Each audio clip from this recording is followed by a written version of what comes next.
રાજ્યમાં દારૂબંધીનો કાયદો માત્ર ને માત્ર કાગળ પર। બનાસકાંઠાના ધાનેરામાં સરદાર પટેલની પ્રતિમા સામે દારૂડિયાએ કર્યું દંગલ અને જે દ્રશ્યો બતાવે કે રાજ્યમાં દારૂબંધીનો કાયદો માત્ર કાગળ પર, કોઈની લાગણીને ઠેસ ના પહોંચે તે માટે એબીપી અસ્મિતા આ દ્રશ્યો નહીં દર્શાવે। આ દારૂડિયાને પોલીસ પકડીને નાખે જેલમાં। દારૂબંધી હોવા છતાં દારૂડિયા દારૂ ક્યાંથી પીવે? 7 ફૂટ ઊંચે ચડીને નાટક કરતા દારૂડિયો પડી ગયો હોત તો?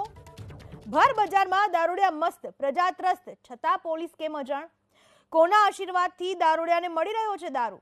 બનાસકાંઠા એસપીએ જવાબ તો આપવો જ પડશે। જે દ્રશ્યો સામે આવ્યા છે બનાસકાંઠાના ધાનેરાના અમે આપને બતાવી રહ્યા છે।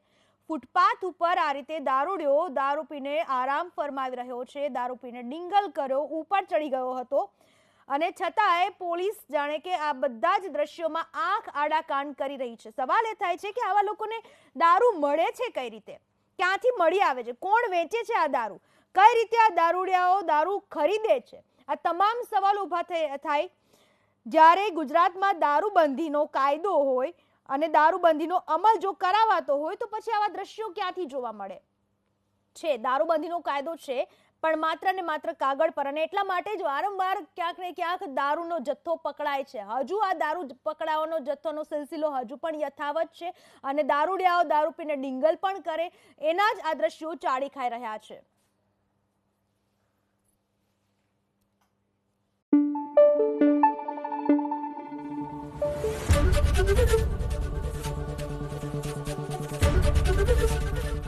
એબીપી અસ્મિતા, ગુજરાતની અસ્મિતા।